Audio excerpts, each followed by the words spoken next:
নমস্কার, আমি সুচন্দ্রা। পজিটিভ বার্তার বিকাশ টক শোয়ের স্বাস্থ্য বিষয়ক অনুষ্ঠানে আপনাদের প্রত্যেককে জানাই স্বাগত। আজ যে বিষয়ে কথা বলবো তা হলো মাল্টিপল স্ক্লেরোসিস। এই অসুখটি মানুষদেরকে অনেক সময় বিভ্রান্ত করে তোলে এবং সঠিক তথ্যের অভাবে অনেকেই বুঝতে পারে না যে কি করা উচিত আর কি করা উচিত নয়। সব থেকে বড় কথা, যিনি এই অসুখে ভোগেন তার দৈনন্দিন জীবনে একটা বড় প্রভাব পড়ে এই অসুখটির জন্য। আজকে এই বিষয় নিয়ে কথা বলতে আমাদের সাথে স্টুডিওয়ে রয়েছেন শান্তিনিকেতন মেডিকেল কলেজ ও হসপিটালের পক্ষ থেকে প্রফেসর ডক্টর দেবাশিস চক্রবর্তী মহাশয়। ওনার সাথে আজকের এই গুরুত্বপূর্ণ বিষয়টি নিয়ে আমরা আলোচনা করব এবং জানবো এই অসুখটির সম্পর্কে বিস্তারিতভাবে। প্রথম যে প্রশ্ন স্যার আপনার কাছে, এই মাল্টিপল স্ক্লেরোসিস এটা কি এবং কিভাবে স্নায়ুতন্ত্রে এটি প্রভাবিত করে? মাল্টিপল স্ক্লেরোসিস একটি নিউরোলজিক্যাল অসুখ, যেটা রকম ফের আছে, সেটাতে আমরা আসবো কোন। এটা বেসিক্যালি বলতে গেলে সেন্ট্রাল নার্ভাস সিস্টেম, আমাদের তো নার্ভাস সিস্টেমটাকে আমরা ভাগ করি central nervous system, peripheral and autonomic. তো সেন্ট্রাল নার্ভাস সিস্টেম বলতে ব্রেন অ্যান্ড স্পাইনাল কর্ড। তো এইটা আমাদের নার্ভাস সিস্টেম গোটাটাই, ধরে নিন একটা যদি ইলেকট্রিকের তার দেখে থাকেন আপনি, দেখবেন তারটার গায়ে একটা প্লাস্টিকের কাভার মতন থাকে, আর সেটা যদি আপনি কাটেন তখন ভেতর দিয়ে সরু সরু কপার ওয়্যারগুলো দেখা যায়। আমাদের ব্রেনেরও তারগুলো সেরকমই। তো এই যে আমাদের কাভারিংটা, এই কাভারিংটা, নার্ভের যে কাভারিংটা, সেটাকে বলে মায়োলিন। এইটা ড্যামেজ হয় এবং সেটা একটা ইমিউনোলজিক্যাল পদ্ধতিতে ড্যামেজ হয়। হলে সেটা বিভিন্ন রকমের যে জায়গায় ইনভলভ করছে, ব্রেন হোক, অপটিক নার্ভ হোক, অন্য ক্রেনিয়াল নার্ভ হোক এবং স্পাইনাল কর্ড হোক, তাহলে সেরকমভাবে তার symptom. Basically in short, it is a demyelinating disorder. Demyelinating অর্থাৎ মায়োলিনটা যেখানে নষ্ট হয়ে যাচ্ছে। এমএস এর সাধারণ উপসর্গগুলো কি কি এবং সেগুলো সাধারণত কিভাবে শুরু হয়? দেখুন, এই ডিমাইলিনেটিং ডিসঅর্ডার বলতে একটা গ্রুপ অফ ডিজিজেস, তার মধ্যে বিভিন্ন ধরন আছে, যার মধ্যে মাল্টিপল স্ক্লেরোসিসটাই অন্যতম। কারণ কি, মাল্টিপল স্ক্লেরোসিসে এই সেন্ট্রাল নার্ভাস সিস্টেমের একাধিক জায়গা একসাথে অ্যাফেক্টেড হয়। তো সেটা যদি আইসোলেটেডভাবে হয় তাহলে তার একরকম, যেমন ধরুন খুব কমন হচ্ছে অপটিক নার্ভ, যেটা আমাদের চোখের সিগন্যালটা ব্রেনে নিয়ে যাচ্ছে, সেই নার্ভটা যখন অ্যাফেক্টেড হয় তো পেশেন্টের ভিশন প্রবলেম হঠাৎ করে হতে পারে, মানে একদম অ্যাকিউটলি পরের দিন সকালবেলা উঠে পুরোটা একদম অন্ধকার হয়ে গেছে, সেরকম হতে পারে। আবার সাব অ্যাকিউটলি কিছু দিনের ওপরে আস্তে আস্তে ভিশন কমে কমে একটা চোখে বা দুটো চোখে ব্লাইন্ড হয়ে গেল। এছাড়াও যেমন আপনাকে বলেছি, বিভিন্ন জায়গায় যদি এফেক্ট করে, তো কারো ধরুন দুটো পা একসাথে খারাপ হয়ে গেল, কি চারটে হাত পাই একসাথে খারাপ হয়ে গেল, বাথরুম মানে স্টুল ইউরিনের কন্ট্রোলটা চলে গেল, বা হাঁটার ব্যালেন্সগুলো, সেরিবেলাম যদি এফেক্ট হয়, হাঁটার ব্যালেন্স সেই খারাপ হয়ে গেল। এরকম বিভিন্ন জায়গায় হলে বিভিন্ন রকমের তার সিমটম এবং সাইন পাবো। এমএস নির্ণয়ের জন্য কি ধরনের পরীক্ষা বা পদ্ধতি করা হয়? দেখুন, এমএস এর তো একটা তো বিভিন্ন রকম আছে, মানে মাল্টিপল স্ক্লেরোসিসটাকেই যদি আমরা ধরি, মাল্টিপল স্ক্লেরোসিসের ছাড়া যে ডিমাইলিনেটিং ডিসঅর্ডার বলছিলাম, তার মধ্যে আলাদা করে বললে সায়েন্টিফিক বড় বড় নাম এসে যায়, যেমন অপটিক নিউরাইটিস, নিউরোমাইলাইটিস অপটিকা ইত্যাদি। কিন্তু মাল্টিপল স্ক্লেরোসিসটাই আমরা সবাই শুনে এসেছি বা শুনে থাকি। তো তার এক এক রকমের টাইপস আছে, 3-4 রকমের তার টাইপস আছে।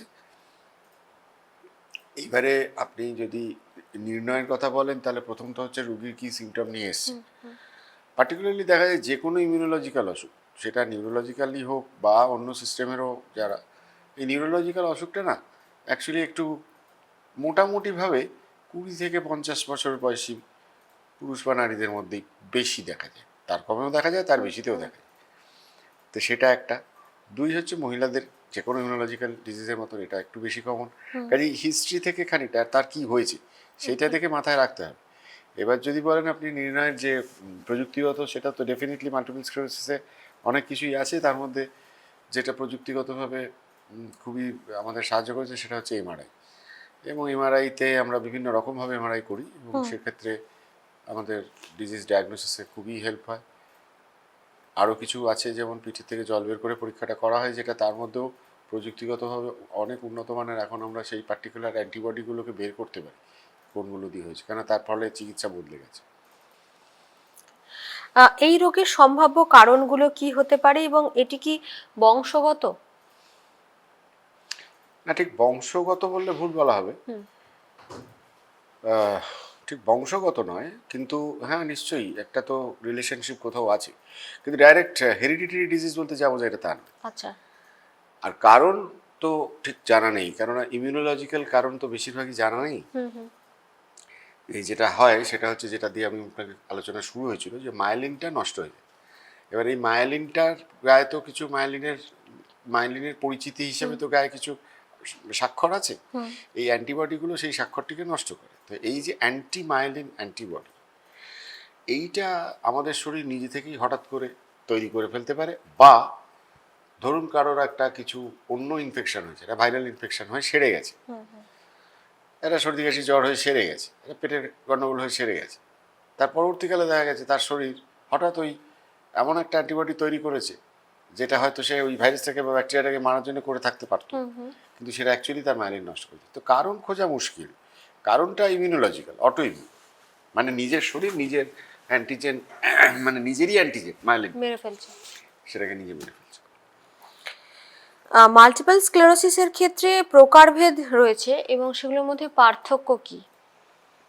হ্যাঁ, তো সব থেকে কমন যেটা, সেটাকে আমরা RRMS বলি, রিল্যাপসিং রেমিটিংটা। মানে এই হলো, চিকিৎসা হলো, সেরে গেল, হয়তো পুরোটাই সেরে গেল এক যাত্রায়, বা হয়তো কিছুটা ড্যামেজ রয়ে গেল। ধরুন এই যে বলছিলাম, চোখে একদমই ব্লাইন্ড এলো, হয়তো হয়তো সে পুরোপুরি সেরে গেল, বা হয়তো কিছুটা ভিশন তার এফেক্টেড হলো, কিন্তু সেরে গেল। আবার সময় যেতে না যেতে, আমরা গ্যাপটাকে 1 মাসের ধরি, সেটা 1 মাস হতে পারে, 1 বছর হতে পারে, 5 বছর হতে পারে, আবার কিন্তু সেই জিনিস, এবং সেটা যে আবার চোখই হবে তার কোনো মানে নেই, অন্য জায়গাও হতে পারে। এটাকে বলে রিল্যাপসিং রেমিটিং। একটা ভ্যারাইটি আছে যেটা প্রাইমারি প্রোগ্রেসিভ, অর্থাৎ আপনার শুরু থেকেই এই ডিমাইলিনেশনটা হলো, ধরাও গেল যে এটা একটা ডিমাইলিনেটিং ডিসঅর্ডার, মাল্টিপল স্ক্লেরোসিস, কিন্তু সেটা কিন্তু সারলো, বাড়তেই থাকলো, বাড়তেই থাকলো। আবার আরেকটা আছে যেটা ধরুন শুরু হয়েছিল RRMS, মানে রিল্যাপসিং রেমিটিং, উঠছে নামছে দিয়ে, কিন্তু একটা স্টেজে গিয়ে সেটা আর নামলোই না, সেকেন্ডারি প্রোগ্রেসিভ হয়ে গেল, তার পরবর্তীকালে সেটা আর সারছে না, মানে চিকিৎসা করেও সারছে না। তো এইরকম রকম ফের হতে পারে। বর্তমানে এমএস এর জন্য কি ধরনের চিকিৎসা বা থেরাপি রয়েছে সেটা একটু যদি আমাদের জানান, আর এটি কি পুরোপুরি নিরাময়যোগ্য, যেটা এক্ষুনি আপনি বলছিলেন, হ্যাঁ, কি কি যদি থেরাপি সেটা একটু বলে দিন। হ্যাঁ, যেটা বললাম আপনাকে, যদি RRMS হয়, রিল্যাপসিং রেমিটিং, যে ভ্যারাইটি সব থেকে কমন ভ্যারাইটি এটা, সেটা তো নিরাময় হয়েই যেতে পারে। আর নিরাময়ের জন্যে বর্তমানে কেন, ইনফ্যাক্ট গত প্রায় 3 শতক ধরে স্টেরয়েড একটা ডেফিনিট একটা খুব রোল আছে, এবং হাই ডোজ স্টেরয়েড। এইটা পেশেন্টের যে মুহূর্তে রোগটা ডিটেক্টেড হয়, 1 মুহূর্ত সময় নষ্ট না করে, ইনফ্যাক্ট ইনভেস্টিগেশনের রিপোর্টেও আমরা অপেক্ষা করি না, ইনভেস্টিগেশনটা করে নেওয়া হলো, MRI এর ছবিটা দেখে নেওয়া হলো, সেই তারপরে পিঠের জলের পরীক্ষাটাও পাঠানো হলো, কিন্তু সেই সময়টা নষ্ট না করে পেশেন্টকে ইমিডিয়েটলি শুরু করেন। যত তাড়াতাড়ি আপনি চিকিৎসা শুরু করবেন তত তাড়াতাড়ি তার নিরাময়ের সম্ভাবনাটা বেশি। তো সেক্ষেত্রে হাইডোজ স্টেরয়েড, যেটা আপনাকে বললাম। হ্যাঁ, এখন চিকিৎসার প্রযুক্তি অনেক এগিয়েছে। আজ থেকে ধরুন 1 দশক কি তারও বেশি আগের থেকে আমাদের চিকিৎসা বিজ্ঞানকে পুরোপুরি, শুধু নিউরোলজি না, পুরোপুরিভাবে আমূল পরিবর্তন এনে দিয়েছে মনোক্লোনাল অ্যান্টিবডি, এই কাইন্ড অফ ট্রিটমেন্ট। সেটা মাল্টিপল স্ক্লেরোসিসের বেলাও প্রযোজ্য, যদিও সেগুলো খুবই খরচ সাপেক্ষ। কিন্তু এখন তো এমনকি এরকমও এসছে, যেটা আগে যেরকম ছিল, ধরুন বাইউইকলি ইঞ্জেকশন, উইকে 2 বার ইঞ্জেকশন নিতে হতো, মানে নিয়েই যেতে হতো অনির্দিষ্টকাল, 2 বছর তো বটেই, তারপর অনির্দিষ্টকাল, সেগুলো খুব দামি ছিল। তারপরে আরও তার সংস্করণ আসে, এখন তো মুখে খাওয়ার ট্যাবলেট এসে গেছে, যেটা দৈনিক খেয়ে যেতে হবে পেশেন্টকে। তো এইগুলো তো প্রযুক্তিগত ডেফিনেটলি উন্নত মানের। বর্তমানে এই যে বললেন যে থেরাপি এসেছে, মুখে খাওয়ার ওষুধ এসছে, তাহলে একটা আশার আলো দেখতে পাওয়া যেতেই পারে যে এটা পুরোপুরি হয়তো নিরাময় না হলেও কন্ট্রোল করা যেতেই পারে। হ্যাঁ, নিশ্চয়ই, এই চিকিৎসার মাধ্যমে তো বটেই, সেই আশার আলোটা তো আছেই। আরও কিছু রিসার্চে দেখা গেছে কিছু কিছু ধরনের খাবার আছে যেই খাবারগুলো আমরা এনকারেজ করি। ইনফ্যাক্ট আমরা, এটা আপনাকে আমি এক্ষুনি বলছিলাম যে সেগুলো কিছু আয়ুর্বেদিক রিসার্চও আছে, ওকে। যে খাবার দাবারে যেগুলোতে ইমিউনিটি বাড়ে, হুম হুম যেমন ধরুন টক জাতীয় জিনিস বা পালং শাক বা হুম গ্রিন লিফি ভেজিটেবল হুম যেগুলো, সেগুলো বা টমেটো, হুম এই এই ধরনের যেগুলোতে ইমিউনিটি বাড়ে, এই খাবার দাবারগুলোতে পেশেন্টের কিন্তু চান্সেস কম হয়। মানে আমরা এনকারেজ করি যে এই ধরনের খাবার খাবেন, হুম হুম। তাতে ইমিউনোলজিক্যাল যে কোনো রোগই তাতে কন্ট্রোল হয়। আর একটা আচ্ছা। জিনিস যেটা আপনি বললেন আশার আলো, সেক্ষেত্রে একটুখানি একটু বলি যে আমরা তো যেটা করছিলাম এতদিন ধরে, যে চিকিৎসাটার আমাদের মূল ইয়ে ছিল, সেটা হচ্ছে যে মায়োলিনটা সিনথেসিস হয়, নতুন করে একটা নার্ভ সেল তৈরি হয় না, হুম হুম কিন্তু মায়োলিনটা কিন্তু নার্ভটা আবার বানাতে পারে। আমরা কিন্তু বানিয়ে দিতাম না, আমরা যেটা করতাম, আমরা এই যে অ্যান্টিবডিগুলো মায়োলিনটাকে নষ্ট করে ফেলছে এটাকে হুম ব্লক করে দিতাম, হুম।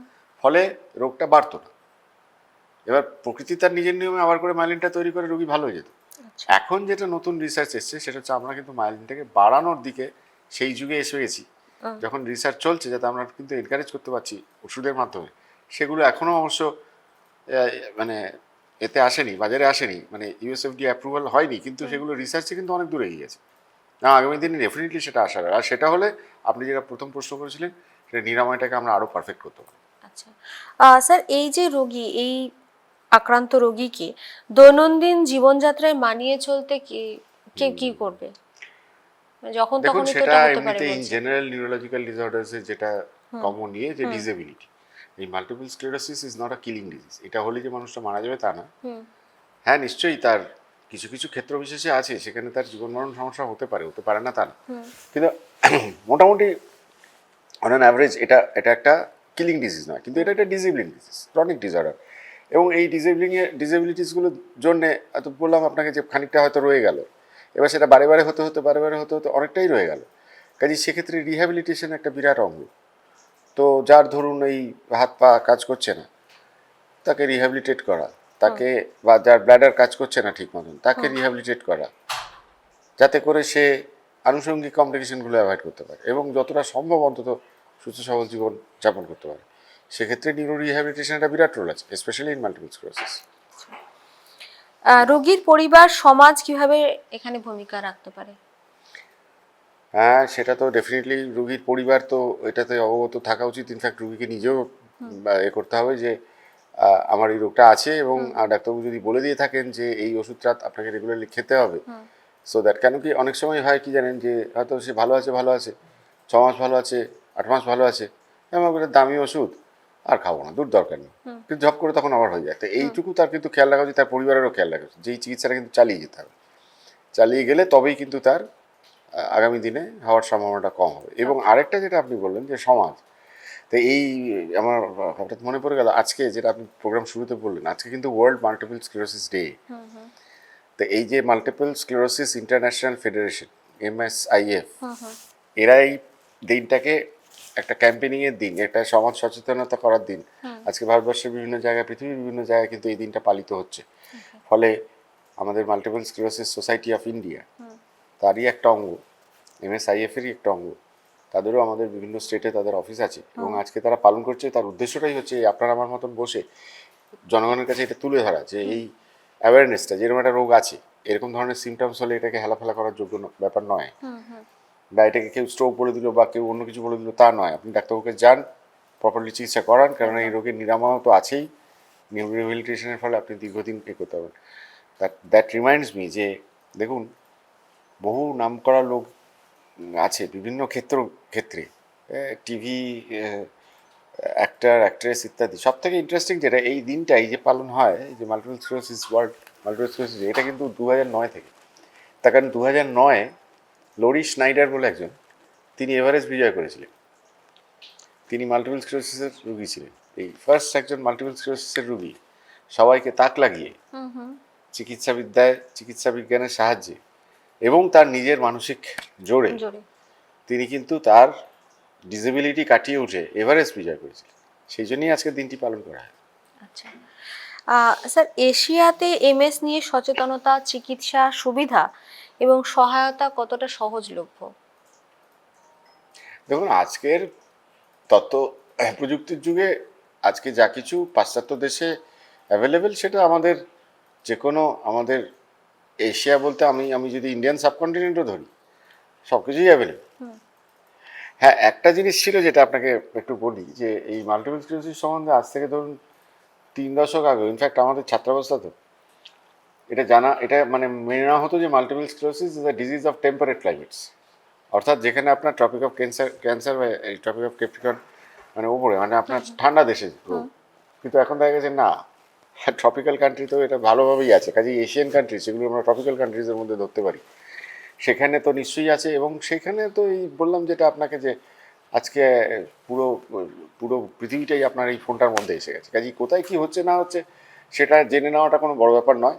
এবং বিভিন্ন জায়গায় বিভিন্ন সিএমই হচ্ছে, বিভিন্ন হচ্ছে, তাতে এশিয়াতে আলাদা করে কেন, সারা পৃথিবী জুড়ে এই একই প্রযুক্তি, একই সব জায়গায় আমি। আপনার অভিজ্ঞতায় সবচেয়ে অনুপ্রেরণাদায়ী এমএস রোগী বা ঘটনার কথা যদি একটু আমাদের জানান, যে একটু আগে অবশ্য বললেন যে যার জন্য আজকের দিনটা পালন হয়, তো সেরকম যদি আপনার অভিজ্ঞতায় কেউ থেকে থাকে, কারণ অনেক দর্শক আছে যারা হয়তো এই অসুখে শিকার। সেটা তো বটেই। হ্যাঁ, অনুপ্রেরণা ঠিক বলবো না, মানে বলতে পারেন যে আমার খুব ভালো লেগেছিল আপনার এই জায়গাটিতে শান্তিনিকেতন বলেই হঠাৎ মনে পড়লো। আমার একজন রুগী আছেন, কিছুদিন আগে তিনি আমার সাথে, কিছুদিন আগে না মানে দীর্ঘদিন ধরে আমার নিজস্ব যে ফেসবুক চ্যানেলটি মানে আমি যেটাতে আপলোড করি, সেখানে একটি কমেন্ট আসে যে এরকম আপনি শান্তিনিকেতনে আসছেন শুনে আপনার সাথে আমার দেখা করতে পারলে ভালো হতো। আমি তারপরে তিনি আমাকে হোয়াটসঅ্যাপে যোগাযোগ করেন, এবং তারপরে আমি দেখতে পাই যে তিনি এখন বর্তমানে বিশ্বভারতীতে খুব বড় একটা বিষয় নিয়ে বেশ রিসার্চ ওয়ার্কের লেভেলে মানে কাজকর্ম করছে। শুনে খুব আনন্দ হলো, কেননা ইনি কিন্তু যখন আমার কাছে চিকিৎসায় এসেছিলেন, ভদ্রমহিলা এখন হয়তো জাস্ট 30-এর দশক রিচ করেছেন, হয়তো জাস্ট রিচ করেছেন, কিন্তু সে যখন আমার কাছে আসে তখন 8-10 বছর আগে সে কিন্তু এসেছিল স্ট্রেচার থেকে তাকে চিকিৎসা করে তাকে ধীরে ধীরে, তার পারিবারিক সাহায্যটাও প্রচুর ছিল, তারা চিকিৎসা করাতে পেরেছে। এবং নিউরো রিহ্যাবিলিটেশন যাই বলুন, তার পড়াশোনাটা তো কোথাও বাধা পড়েনি। তার যে বিকলাঙ্গতাটা হয়েছিল তখন, তার থেকে এখন সে অলমোস্ট 80%, 90%, সে 80%-এর বেশি সে এখন মুক্ত। সে এবং উইথাউট এনি এক্সটার্নাল গ্যাজেটস নিজের সাহায্য নিয়ে সে আজ এই জায়গাটায় পৌঁছেছে। তো সেইগুলো তো নিশ্চয়ই অনুপ্রেরণা হবে। এবং এরকম এক নয়, একাধিক এরকম হয়তো আমার এখনই এই মুহূর্তে মনে পড়ছে না, কিন্তু এরকম বহু রুগী আছে। কাজে এটা নিয়ে বিমর্ষ হওয়ার কিছু নেই। যদি কেউ শোনেন যে আমার পরিবারের কেউ ডায়াগনোসড হয়েছে মাল্টিপল, আমার মনে হয় যে আপনারা চিকিৎসার সাথে সহযোগিতা করুন, চিকিৎসকের সাথে সহযোগিতা করুন। আজকের যা দিনকাল, তাতে সব কিছুই সব জায়গায় অ্যাভেলেবেল হয়ে গেছে। এবং আগামী দিনগুলো আপনার মোটেই হতাশ হয়ে থাকার জিনিস নয়। মানে সবটাই যেন আমরা ওই, এই সূত্রে মনে পড়লো মণিরত্নমের সেই গুরু সিনেমাটিতে বিদ্যা বালানের একটি রোল ছিল, ওইটা মাল্টিপল স্ক্লেরোসিস হিসেবে দেখানো হয়েছিল, কিন্তু তাতে সেটা নেগেটিভ দিকটাই দেখানো হয়েছিল। কিন্তু ব্যাপারটা ঠিক তা নয়, ব্যাপারটা কিন্তু একদম অন্যরকম। আমি এই বলবো না যে সবাই ভালো হয়ে যায়, কিন্তু বেশিরভাগই সুস্থ সবল জীবন যাপন করতে পারে রোগটা নিয়ে।